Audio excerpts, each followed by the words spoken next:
Assalamualaikum warahmatullahi wabarakatuh. Gimana kabarnya? Semoga tetap sehat. Kondisi pandemi tidak berarti berhenti meniti.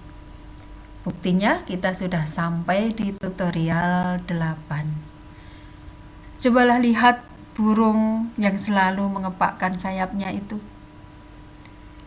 Keluar di pagi hari dalam keadaan lapar, tapi kembali ke sarang di sore hari dalam keadaan kenyang.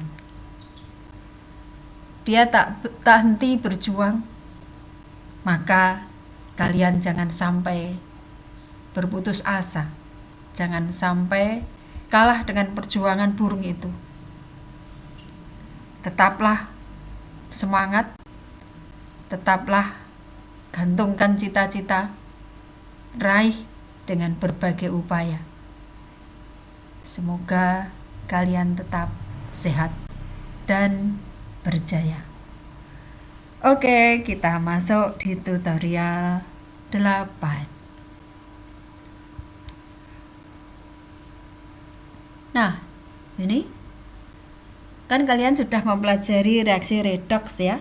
Ada yang namanya, dalam reaksi redoks itu ada yang namanya reaksi disproporsionasi, autoredoks. Nah, di sini ada 4 reaksi. Manakah dari 4 reaksi ini yang merupakan reaksi disproporsionasi, autoredoks? Nah, kita ingat, reaksi itu disebut reaksi autoredoks kalau reduktor oksidatornya adalah zat yang sama. Jadi zat itu mengoksidasi dirinya sendiri, mereduksi dirinya sendiri. Nah, kalau kita perhatikan misalnya reaksi nomor 1, di situ ada 3I2 plus 3H2O menjadi HiO3, asam iodat, ya kan? Namanya ini asam iodat dan asam iodida. Iod dengan air, bereaksi dengan air, tentunya ada pengaruh suhu ya, membentuk asam iodat dan asam iodida. Kalau kita perhatikan biloknya, I dalam bentuk I2, biloknya adalah 0 karena ini masih sebagai unsur bebas. Kemudian dalam asam iodida, biloknya I adalah plus 5. Karena kita ingat O-2 dikali 3 min 6, H itu plus 1, maka netral 0, berarti I di sini plus 5. Ingat ya, ketika kita menuliskan bilok, maka plus min ini disertakan. Kemudian pada asam iodida, biloknya I adalah min 1 karena H itu plus 1.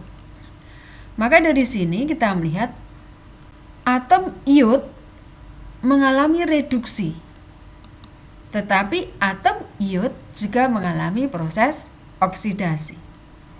Kalau ditanya dalam reaksi ini, siapakah oksidatornya? Oksidator itu yang mengalami reduksi.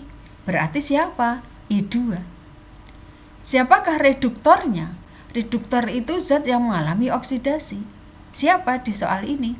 I2.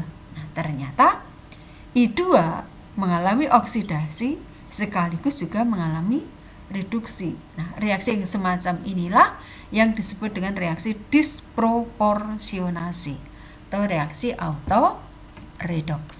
Nah, selain nomor 1, nomor mana lagi nih? Kamu bisa lihat kalau misalnya nomor 2. Nomor 2 bagaimana nih? Mn biloknya di sini berapa sih? 4 kali min 2 min 8, ini min 2, berarti Mn di sini plus 6 ya, plus 6. Mn di sini plus 4. Mn yang di sini plus 7 ya, plus 7. Siapa oksidator reduktornya? Nah, bisa menjawab kan? Nomor 3, natrium hipobromid ya, hipobromid.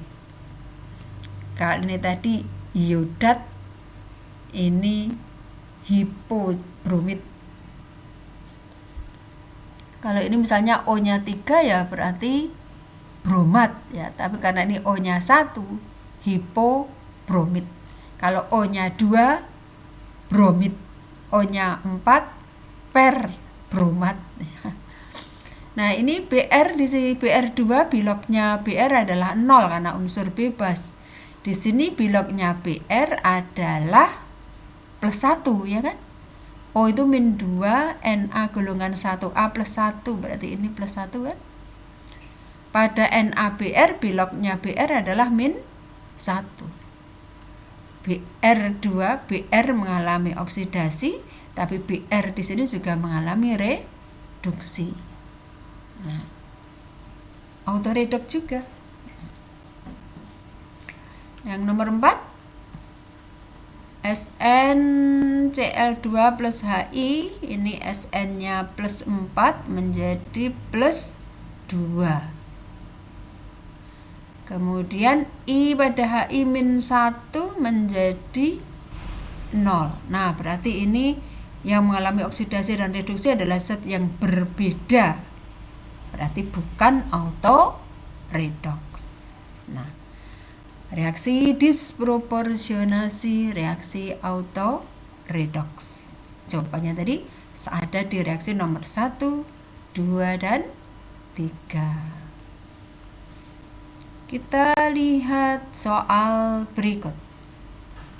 Berikut ini persamaan reaksi redox. Ada reaksi redox SnCl2 plus I2 plus HCl menjadi SnCl4 plus Hi.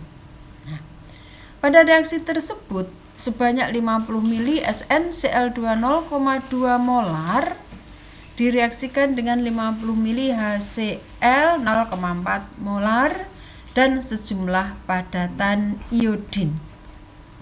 Yang ditanyakan jumlah mol elektron yang terlibat untuk setiap 5 mol SnCl2 yang bereaksi. Nah, kita perhatikan reaksinya. Coba perhatikan ini SnCl2 plus I2 ya. Plus 2HCl menjadi SnCl4 plus 2Hi. Kita akan melihat perubahan elektron yang terjadi. Sn pada SnCl2 biloknya plus 2.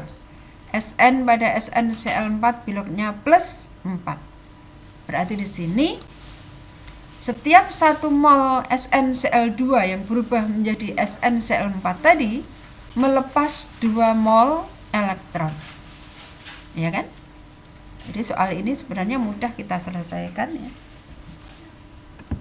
Dari persamaan reaksi ini, karena reaksinya kan sudah disetarakan ini.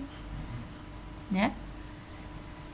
SnCl2 biloknya Sn plus 2 berubah menjadi SnCl4 biloknya Sn plus 4. Bilok Sn berubah dari plus 2 menjadi plus 4, berarti ini melepas 2 mol elektron. Yang ditanyakan jumlah mol elektron yang terlibat untuk setiap 5 mol SnCl2 yang bereaksi. Dari reaksi ini kalau SnCl2 yang bereaksi 1 mol melepas 2 mol elektron. Nah, berapa yang dilepas kalau SnCl2 yang bereaksi 5 mol? Ya tinggal saja kita kali ya. Kalau 5 mol SnCl2 yang bereaksi berarti akan melibatkan 5 dikali 2 mol elektron. Ada 10 mol elektron. Bisa dipahami ya? Tapi ingat, koefisien 5 di sini misalnya itu tidak merubah biloknya Sn.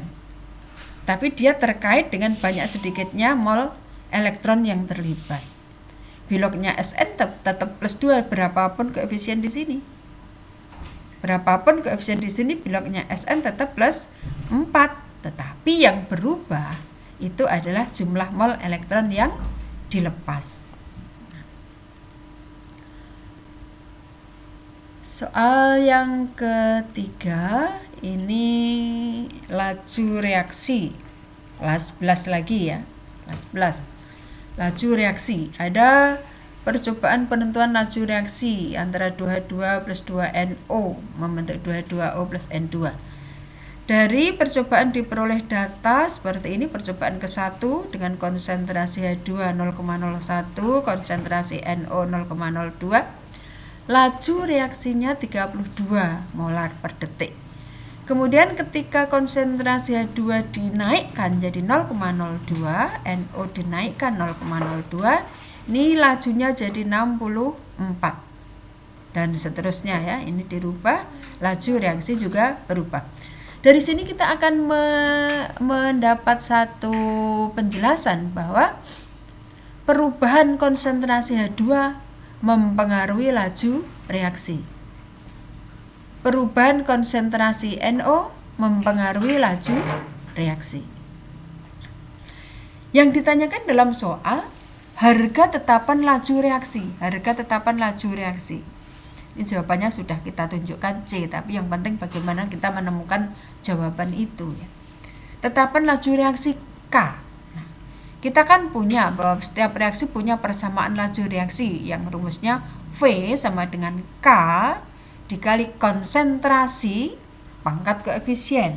Nah, bukan pangkat koefisien, pangkat orde reaksi. Nah, jadi di sini kunci pertama yang bisa kita lakukan menentukan orde reaksi terhadap masing-masing reaktan dulu. Nah, reaktannya adalah H2 dan NO. Kita akan menentukan orde terhadap H2. Caranya bagaimana? Masih ingat ya bahwa kalau kita akan menentukan orde terhadap H2, kita memilih data percobaan yang NO-nya sama. Kenapa begitu? Sebab kalau NO sama, H2 diubah, lajunya kok berubah, berarti perubahan laju itu sebagai dampak dari perubahan H2 karena NO-nya sama. Jadi misalnya kita ambil data percobaan nomor 1 dan 2. Ini NO-nya sama, H2 diubah, ternyata lajunya berubah. Berarti konsentrasi H2 berpengaruh pada laju reaksi. Nah, seberapa besar pengaruhnya itu nanti dilihat pada orde reaksinya. Nah, kita ambil data nomor 1 dan 2. Nah, dari data nomor 1 dan 2, kita misalkan orde terhadap H2 itu adalah A. Maka kita akan bisa membuat persamaan 0,01 dibagi 0,02 dipangkatkan A. Nih, itu sama dengan 32 dibagi 64.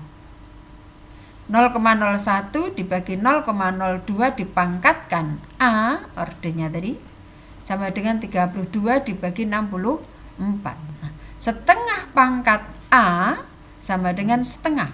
Maka kita mendapatkan A sama dengan 1. O berarti orde reaksi terhadap H2 itu adalah orde 1. Nah, sekarang untuk mencari orde terhadap NO, caranya sama lah. Kita pilih data percobaan yang H2-nya itu sama. Berarti kita akan menggunakan data nomor 2 dan 3. Ya. Dari data nomor 2 dan 3 kita akan bisa membuat persamaan 0,02 dibagi 0,04 dipangkatkan ordenya terhadap NO.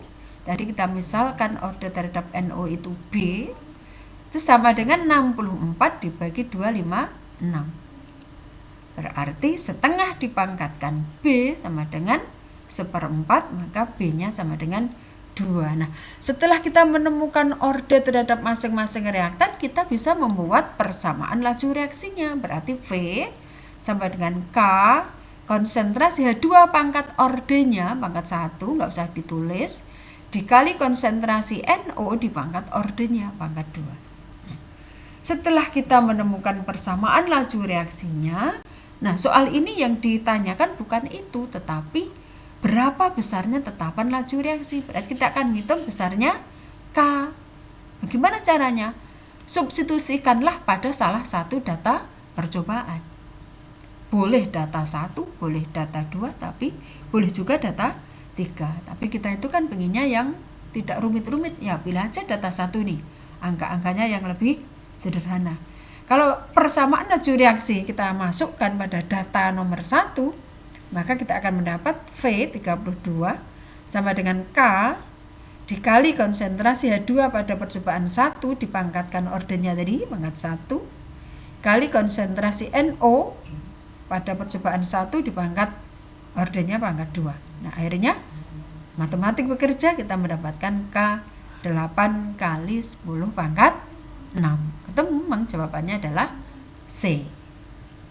Ingat ya, jadi persamaan laju reaksi V sama K tetapan konstanta persamaan laju reaksi kali konsentrasi reaktan pangkat orde. Nah, untuk menentukan orde harus berdasar pada data percobaan. Tidak bisa ditentukan hanya melihat pada persamaan laju reaksi, karena orde belum tentu sama dengan koefisien reaksi.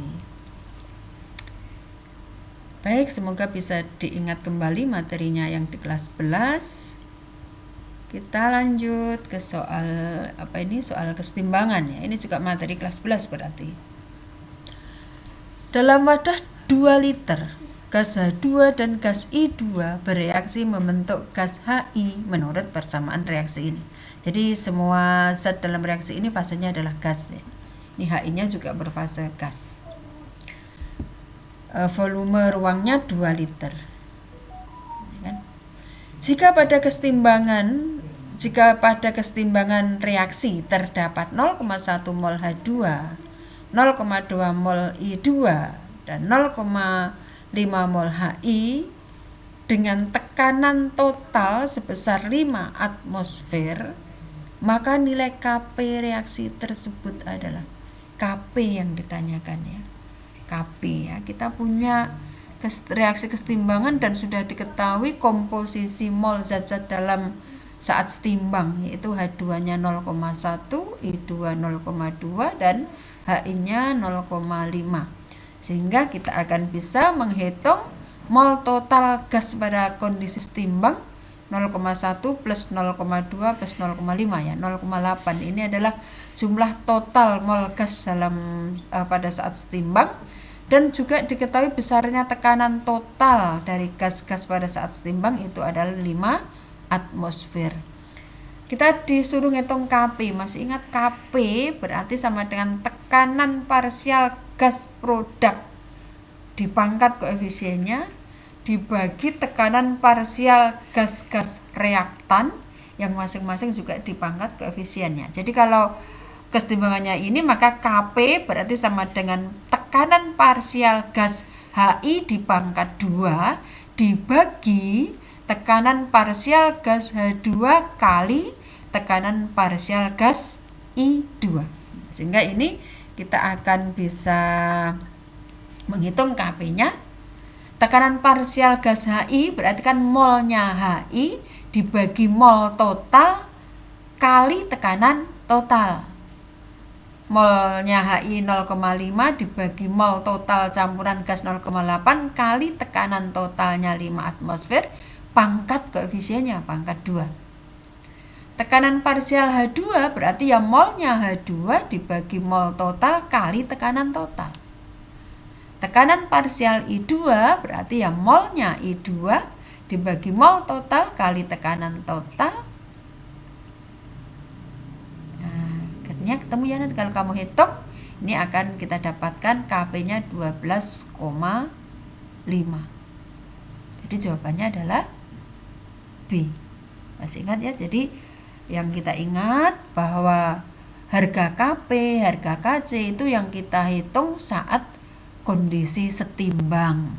Nah, kalau Kp caranya ngitung, Kp itu tetapan kesetimbangan berdasar tekanan ya, parsial Kp berarti sama dengan P-nya produk pangkat koefisien dibagi P-nya reaktan masing-masing dipangkat koefisien. Untuk menghitung tekanan parsial caranya molnya zat itu dibagi mol total dikali tekanan total. Ini soal kesetimbangannya pada menghitung Kp. Bisa diulang lagi nanti ya kalau belum paham. Ini juga masih kesetimbangan ya. Di bawah ini adalah produksi gas amonia dalam reaksi kesetimbangan gas N2H2 NH3 delta hanya min delta H-, artinya reaksinya adalah reaksi eksoterm. Jadi reaksi pembentukan gas amonia dari gas N2H2 ini merupakan reaksi yang eksoterm. Jika diketahui pada suhu 25 nilai Kc-nya 3,5 kali 10 pangkat 8, maka pernyataan berikut ini yang benar adalah ini jadi pergeseran kesetimbangan. Baiklah, kita ingat dulu ya faktor-faktor apa saja yang bisa menggeser kesetimbangan, arah pergeseran kesetimbangan. Pertama, suhu. Jika suhu dinaikkan, kesetimbangan bergeser ke arah reaksi endoterm. Berarti ke arah yang delta H-nya positif. Kalau suhu diturunkan, kesetimbangan bergeser ke arah reaksi yang eksoterm, ke arah yang delta H-nya min. Jika volume diperbesar, volume ruangan diperbesar, atau tekanan dikurangi, tekanannya diperkecil, maka reaksi kesetimbangan bergeser ke arah jumlah koefisien gas yang lebih banyak. Jika volume diperkecil atau tekanan dinaikkan, kesetimbangannya bergeser ke arah jumlah koefisien gas yang lebih sedikit. Ingat, yang dihitung hanya koefisien yang berfase gas saja. Jika ada penambahan zat dalam reaksi kesetimbangan itu, maka kesetimbangannya akan bergeser dari arah zat itu. Jadi dari arah zat yang tadi ditambah. Nah, jika ada pengurangan zat, maka kesetimbangannya bergeser ke arah zat itu, ke arah zat yang tadi dikurangi. Nah, coba kita terapkan di sini. Jika suhu turun, lihat tadi suhu turun, kesetimbangan bergeser ke arah reaksi ekso, ke arah delta H-. Jadi kalau suhu turun, berarti kesetimbangan ini gesernya kemana? Ke arah yang delta H-, berarti ke arah kanan. Kalau geser ke arah kanan artinya apa? Berarti produksi NH3 akan meningkat. Nah, berarti jawaban A merupakan jawaban yang benar. Tapi kita coba, apakah betul yang lainnya ini salah? Yang B, ditambah katalis, produksi menurun. Nah, kita ingat apa sih peran katalis dalam kesetimbangan? Katalis itu hanya mempercepat proses tercapainya keadaan setimbang. Tetapi hadirnya katalis tidak berpengaruh pada banyak sedikitnya produk. Jadi katalis itu hanya mempercepat tercapainya keadaan setimbang. Maka kalau ini dikatakan ditambah katalis produksi menurun, itu pernyataannya tidak tepat. Jika volume turun, kita lihat volume turun itu yang mana? Ini ya, volume turun bergesernya ke arah jumlah koefisien gas yang lebih sedikit. Jika volume turun, gesernya kemana ini? Ke arah yang jumlah koefisien gas sedikit. Yang jumlah koefisien gas di kiri 4, jumlah koefisien gas di kanan 2. Berarti nanti dia kalau volume turun gesernya kemana? Ke jumlah koefisien yang sedikit, berarti ke kanan. Kalau gesernya ke kanan, produksinya mestinya meningkat. Kalau ini dikatakan produksinya menurun, berarti tidak tepat. Proses produksinya disebut dengan proses kontak. Proses kontak itu proses apa sih? Proses kontak pembuatan asam sulfat ya, bukan pembuatan amonia. Pengurangan konsentrasi N2, produksi meningkat. Pengurangan konsentrasi, mana tadi? Kalau ada pengurangan zat, bergesernya ke arah zat itu. Jadi kalau pengurangan N2, gesernya ke arah N2, berarti ke kiri. Pengurangan konsentrasi N2, kesetimbangannya gesernya ke kiri. Kalau ke kiri, berarti produksi NH3 tidak meningkat, tetapi akan menurun. Nah, jadi memang benar, jawaban paling tepat di soal ini adalah A. Jadi nanti difahami lagi ya, faktor yang menggeser kesetimbangan dan arah pergeserannya. Suatu campuran yang hanya mengandung gas metana dan etana, wah ini ke stoikiometri ya, dibakar sempurna sehingga dihasilkan 22 CO2. Jika massa campuran yang dibakar 76 gram, maka massa gas etana dalam campuran gas tersebut adalah, sudah pernah ya kayaknya ya.